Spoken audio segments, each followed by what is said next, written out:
Hello दोस्तों, स्वागत है आपका अगले क्लास में। डेली 9 बजे आपको प्रीमियर लगा कर दे रहे हैं मेरे भाई। ध्यान से समझना। सबसे पहला क्वेश्चन, अपना सॉलिड स्टेट चल रहा था ऑब्जेक्टिव वाली सीरीज पूरी, तो उसी में अगली सीरीज को देखें तो क्वेश्चन क्या है बताओ।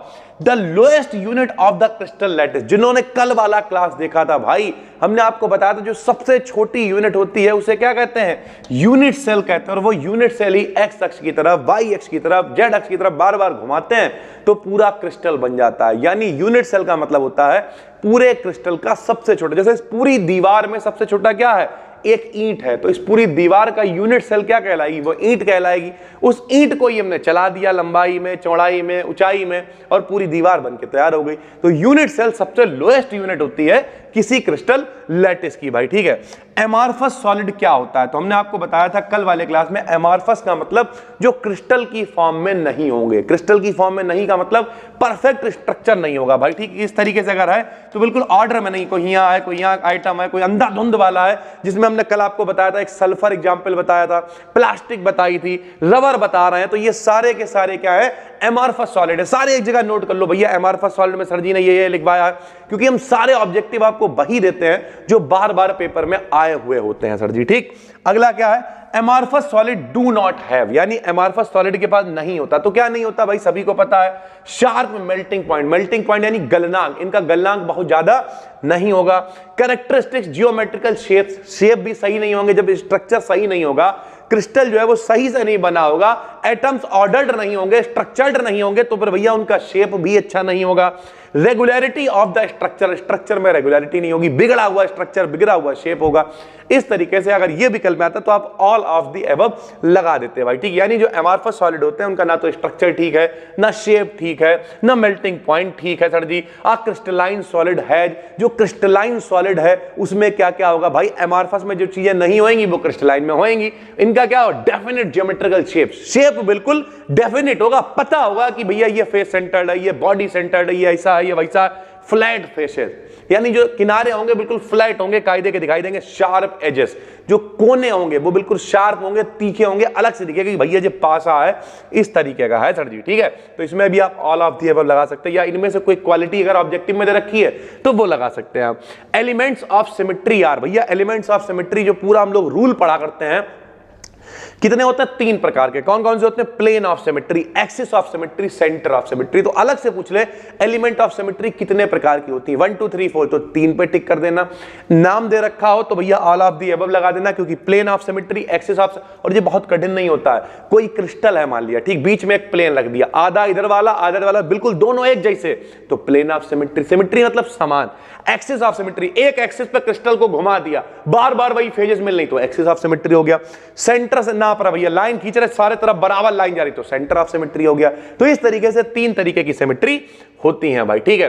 For a tetragonal system is, हमने आपको बताया था कल वाले क्लास में कि 7 तरीके के सिस्टम होते हैं। उसमें रोम्बोहेड्रल बताया था, ट्राइक्लिनिक बताया था, मोनोक्लिनिक बताया था, क्यूबिक बताया था। उसी तरीके से होता है टेट्रागोनल सिस्टम। और टेट्रागोनल के अंदर भैया एबीसी के मान बराबर नहीं होते हैं सर जी। एबीसी क्या होता है, लो भैया समझो, जैसे मान लिया इस तरीके से हमने क्यूबिक बना दिया सर जी। ठीक। तो इस क्यूबिक में जो किनारे हैं, जो देखो जो किनारे हैं, जो किनारे हैं भैया, किनारे, तो किनारों की लंबाई कहलाती है एबीसी। किनारों की लंबाई क्या कहलाती है, एबीसी।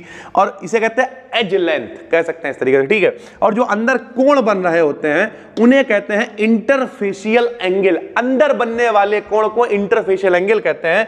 उन्हें लिखते हैं अल्फा बीटा गामा से सर जी। ठीक है। तो किसी भी क्रिस्टल के अंदर जो किनारों की लंबाई होती है उसे एबीसी से लिखते हैं, और टेट्रागोनल के लिए एबीसी के मान बराबर नहीं होते हैं। ठीक है। For a hexagonal crystal system आ गया। देखो हेक्सागोनल में क्या होगा, हेक्सागोनल में ए और बी तो बराबर होएगा। ये देखो भैया, ए और बी क्या होएगा, बराबर होगा। ए और बी तो बराबर होगा, लेकिन सी इनके बराबर नहीं होगा।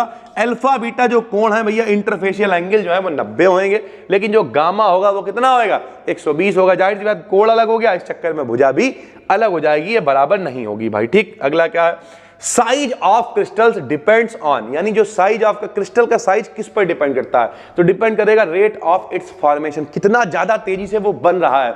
जितनी तेजी से बनेगा साइज उतना ज्यादा होएगा। अब बन ही नहीं रहा है तो साइज क्या ही बढ़ेगा भाई। ठीक है।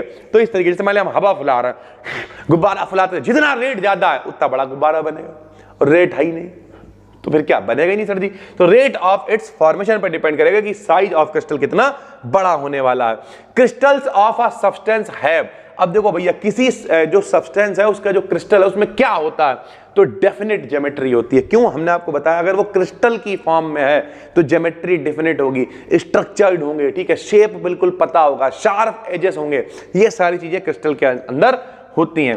ब्रेवाइस लैटिस कितने प्रकार के होते हैं, देखो भैया ध्यान से समझो, ये ब्रेवाइस लैटिस होता क्या है।